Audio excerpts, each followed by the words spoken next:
जय माता की मित्रों, आज शुरू करते हैं मघा नक्षत्र। मघा नक्षत्र में अलग अलग ग्रहों के फल और उनके ऊपर बाकी ग्रहों की दृष्टियाँ कैसे फल प्राप्त करवा सकती है, उसी के बारे में चर्चा करेंगे। मघा नक्षत्र बहुत कुछ रहस्यमय नक्षत्र हम लोग बोल सकते हैं, क्योंकि केतु के जितने भी नक्षत्र हैं 27 नक्षत्रों को 9 ग्रहों में डिवाइड किया है हम लोगों के अग्रजों ने या पूर्वजों ने या ऋषि मुनियों ने, जिनको इस चीज़ का पूर्ण ज्ञान था। और उसी अनुसार कौन से नक्षत्र के कैसे गुण है, किस तरह का इफेक्ट उनका धरती पर या जीवों पे पड़ता है,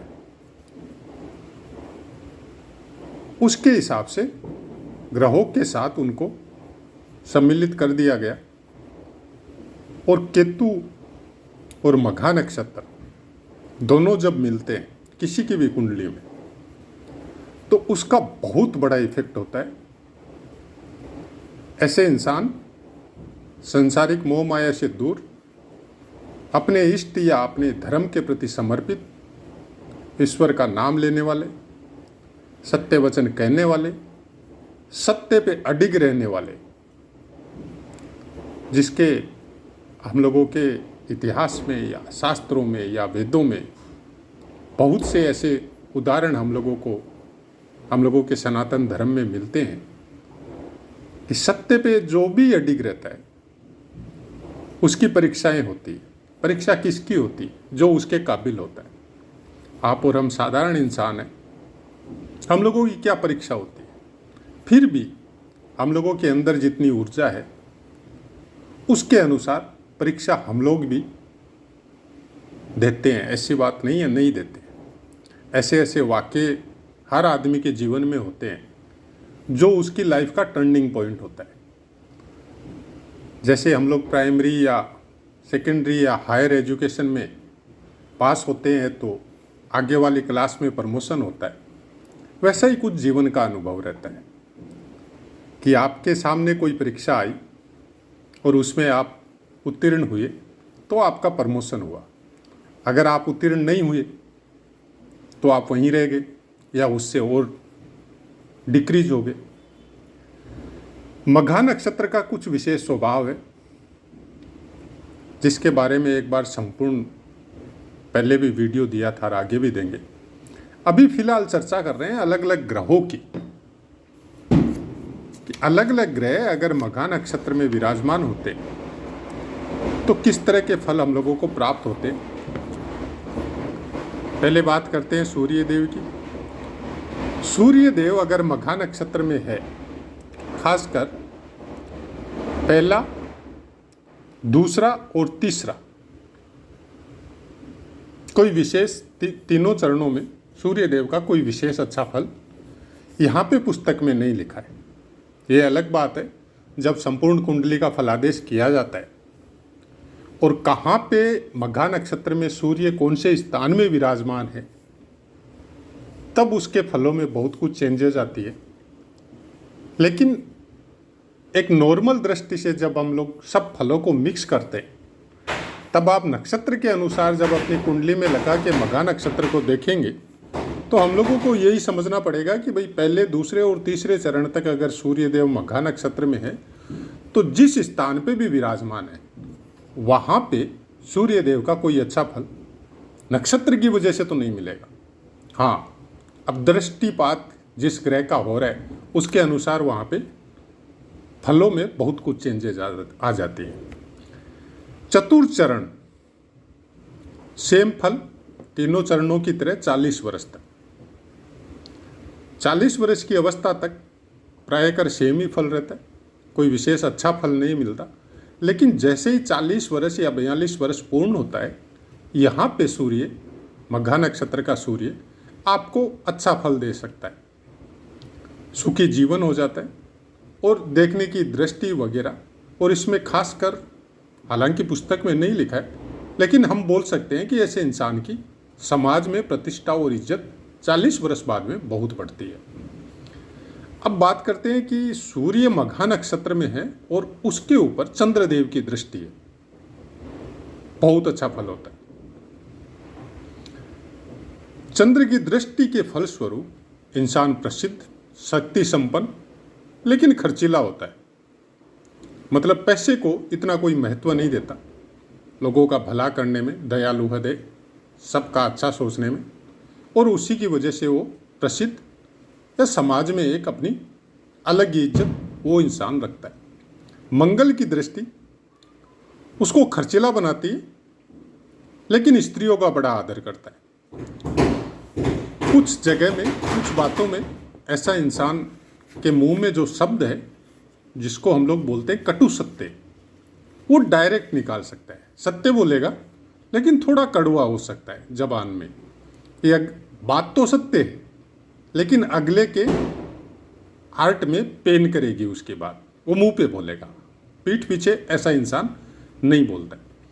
बुद्ध देव की दृष्टि, ऐसा इंसान गवर्नमेंट से कनेक्टेड, गवर्नमेंट में रहने वालों से कनेक्टेड, और गवर्नमेंट से के जो नियम है, जैसे संविधान हम लोग बोल सकते हैं या कानून बोल सकते हैं, उन कानूनों में भी कुछ न कुछ वो छेड़छाड़ करने की कोशिश, ऐसी कोई क्वालिटी हो सकती है, ऐसा कोई डिप्लोमा हो सकता है, या ऐसा कोई स्वभाव हो सकता है जिसकी वजह से वो करते रहता है। रूढ़िवादी सिद्धांतों को ऐसा इंसान मानता नहीं है, लेखक भी हो सकता है। गुरु की दृष्टि शिल्प शास्त्र में, लाइक इंजीनियरिंग है, जैसे बिल्डिंग मटेरियल वगैरह, या बिल्डिंग से, कंस्ट्रक्शन से संबंधित कोई इंजीनियरिंग का काम, वास्तुशिल्पी, धार्मिक स्थल या समाज के उपयोग के लिए धर्मशाला वगैरह, ट्रस्ट वगैरह, ये सब को बनाने में या ये सब का रख रखाव करने में विशेष रुचि इन लोगों की होती है। शुक्र की दृष्टि का कोई विशेष अच्छा फल प्राप्त नहीं होता है, और कोई अच्छे फल की वजह से इनको कोई शुक्र की वजह से सम्मान मिले, शुक्र की दृष्टि की वजह से सम्मान मिले, ऐसा कुछ मघा नक्षत्र में सूर्य होने से शुक्र की दृष्टि हो तो नहीं प्राप्त होता। शनि की दृष्टि जीवन में और भी बाधाएं उत्पन्न करने की कोशिश होती है। मतलब जैसे ही आदमी कुछ ऊपर उठने की कोशिश करता है, वहाँ पे कुछ न कुछ पीड़ा उसको प्राप्त हो जाती है, चाहे अपनों के द्वारा हो, चाहे दोस्तों के द्वारा हो, चाहे समाज या देश के द्वारा हो, कुछ न कुछ उसको अड़चन वहाँ पे आती रहती है। ये हो गया सूर्य का मघा नक्षत्र में फल और उसके ऊपर विभिन्न ग्रहों की दृष्टि।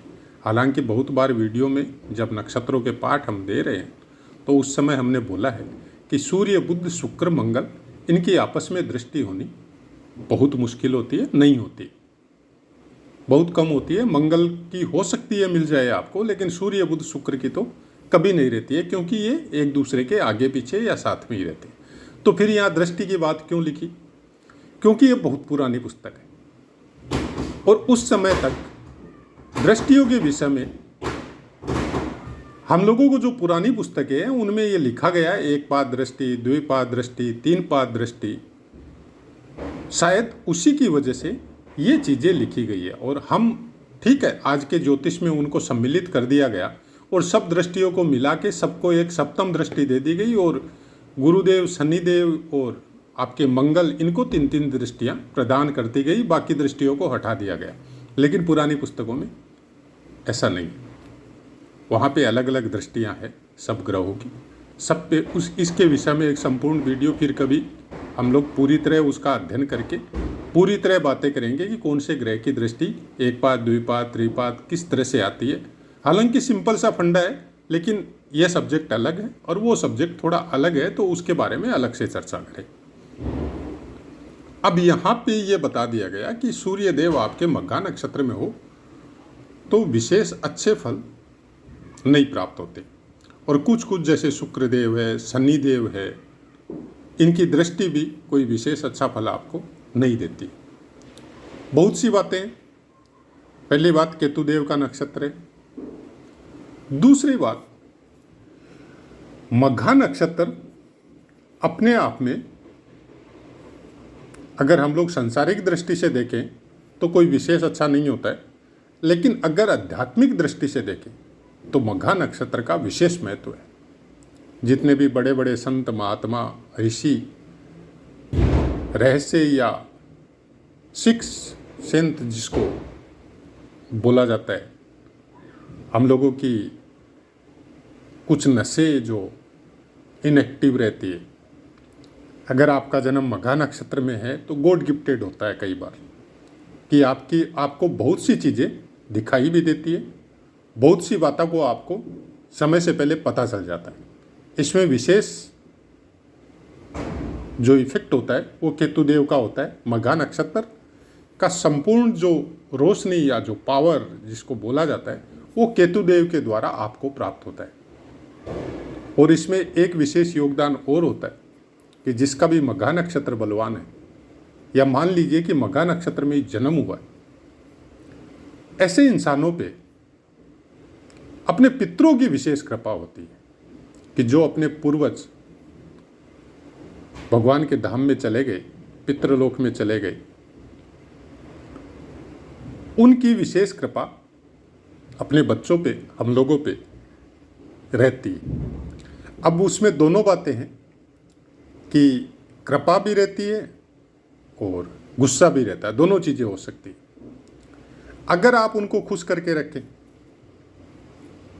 हम लोगों को जो सनातन धर्म में जो 16 दिन के श्राद्ध पक्ष दिए गए, जिनमें पितरों के निमित्त हम लोगों को कुछ समय देना चाहिए, उस समय में हम लोगों के घरों में शास्त्रों के द्वारा ही अमान्य किया गया है देव पूजा के लिए, यज्ञ हवन के लिए, शादी विवाह के लिए, शुभ कर्मों के लिए केवल पितरों की पूजा को ही मान्य किया गया। और जो लोग बोलते हैं कि हमारे पास पैसे नहीं है, हमारे पास वो नहीं है, हम ये सब कैसे करें, उन लोगों के लिए भी इसमें बहुत कुछ ऐसा है कि पितरों के निमित्त अगर आपके पास पैसे है तो आप कर्मकांड के द्वारा, विधि विधान के द्वारा जो करना है कीजिए। लेकिन जिसके पास पैसे नहीं है, उनके पास भी जल है, उनके पास भी समय है, उनके पास भी 1 ग्राम 2 ग्राम तिल का अरेंजमेंट हो सकता है। पितरों को क्या चाहिए? आपके खाद्य पदार्थ, आपके पैसे नहीं चाहिए, आपकी आस्था चाहिए उनके प्रति। आपको केवल जल और तिल मिश्रित जल प्रदान करवाना है उनको, जो कि बहुत शास्त्रों में पितरों के निमित्त जितने भी हम लोगों के उपनिषद है या पुस्तकें हैं, उनमें ये चीज़ें साफ साफ लिखी गई है। और बहुत से ऋषि मुनियों ने भी, चाहे कथाओं के द्वारा, चाहे अपने शब्दों के द्वारा, चाहे पुस्तकों के द्वारा समाज को ये ज्ञान दिया गया है। लेकिन हम लोग उस चीज़ को तो मानते नहीं है, उस चीज़ को फॉलो नहीं करते हैं। अरे एक पर्टिकुलर विशेष उसके ऊपर जो मन में आया वो बोल सकते हैं, तो ठीक है, जिनको जो बोलना है बोलिए। ज्योतिष एक ऐसा चैनल है कि इसके अंदर जिसकी आस्था होती है वही जुड़ता है। हर कोई ज्योतिष के चैनल के साथ जुड़ता भी नहीं है। जिसका मन में विश्वास होता है, जिसको कुछ नया सीखने की प्रेरणा होती है, और जिसको अध्यात्म में थोड़ी बहुत भी रुचि होती है, वो ज्योतिष के चैनल के साथ जुड़ता है। और फिर वो स्क्रॉल करते करते अनेक चैनलों में घूमते घूमते जहाँ पे उसको लग रहा है कि यहाँ पे सही बताया जा रहा है और ज्योतिष को ज्योतिष के हिसाब से ही बताया जा रहा है, तब वो उसके साथ जुड़ा हुआ रहता है। ज्योतिष में ये कभी नहीं बताया गया कि आपका ये करने से कल से ही भाग्य चेंज हो जाएगा, ये उपाय करने से आपकी जो स्थिति है वो पूरी तरह चेंज हो जाएगी। किसी भी ज्योतिष की जो भी ऑथेंटिक पुस्तकें हैं, पुरानी पुस्तकें हैं, उनमें बताया नहीं गया। उपाय हम लोगों को एक ऊर्जा प्रदान करते, जो हम लोगों को तकलीफ से लड़ने में हम लोगों की सहायता करती है। लेकिन प्रारब्ध के लेख, भाग्य का लिखा हुआ कभी नहीं चेंज होता, वो तो भोगना ही पड़ेगा। वो तो भगवान ने भी जन्म लेके उसको भोगा है, तो आप और हम तो साधारण इंसान हैं। लेकिन हाँ, कोई भी यज्ञ हवन करते हैं, कोई भी उपाय करते हैं, और उसके अंदर हम लोगों की पूर्ण आस्था है, पूर्ण विश्वास है, उस समय में वो टाइम देते हैं, वो समय देते हैं, मन से तन से पवित्र रह के करते हैं, तब उसका असर होता है। ऐसा बात नहीं है असर नहीं होता है। अरे ये चीज़ साइंस भी मानती कि हम लोग क्यों माने, तो अब तो साइंस भी मानने लग गई। जब आप घर में हवन करते हैं तो आपका वायुमंडल पवित्र होता है, शुद्ध होता है। आपके वास्तु का, घर के वास्तु का, कि जितना बड़ा हवन है उतनी दूर तक का वो वायुमंडल पवित्र होता है।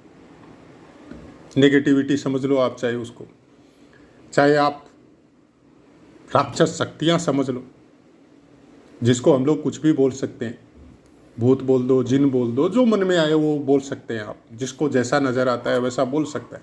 ये सब नेगेटिविटी उस क्षेत्र से दूर हो जाती है। उपायों का महत्व यही है, लेकिन उसके लिए भी आपको पूर्ण समर्पित होना पड़ेगा, आपके मन में आस्था होनी पड़ेगी। उस समय का सदुपयोग करने के लिए उस समय को पूरी तरह उस काम के लिए ही समर्पित करना पड़ेगा। आपका फ़ोन बज रहा है, घर में हवन चल रहा है, आप आहुति भी दे रहे हैं, फ़ोन पे बातें भी कर रहे हैं, तो वो फिर वो मतलब नहीं है फिर उसका। जिस कर्म के लिए आपने समय का चुनाव किया है वो पूरा समय उस कर्म में लगाइए। और अगर नहीं कर सकते हैं तो मन में ईश्वर का नाम लीजिए, वो भी मान्य है। राम का नाम जपते जपते साक्षात ईश्वर में विलीन हो गए संत महात्मा, लेकिन वहाँ भी आस्था लगेगी, वहाँ भी विश्वास लगेगा। तो बगैर विश्वास के, बगैर आस्था के तो सृष्टि भी नहीं चल सकती। और अगर आप नहीं रखेंगे तो फिर कोई उपाय भी काम करना बहुत मुश्किल है। प्रायकर हर वीडियो में ये बात बोलते हैं कि ज्योतिष कभी भी भाग्य नहीं बदल सकता। देख सकते हैं, जान सकते हैं कि अब आगे आपके साथ क्या हो सकता है। भाग्य को बदलने के लिए, आने वाली मुसीबतों से छुटकारा पाने के लिए आपको खुद को बदलना पड़ेगा। आपको अपनी दिनचर्या में सुधार करना पड़ेगा। आपको अपने लिए जीने के लिए अपने नियम बनाने पड़ेंगे। तो ठीक है मित्रों, आशा है पाठ समझ में आया होगा। अब अपनी वाणी को विराम देते और आपसे आज्ञा लेते। जय माता की।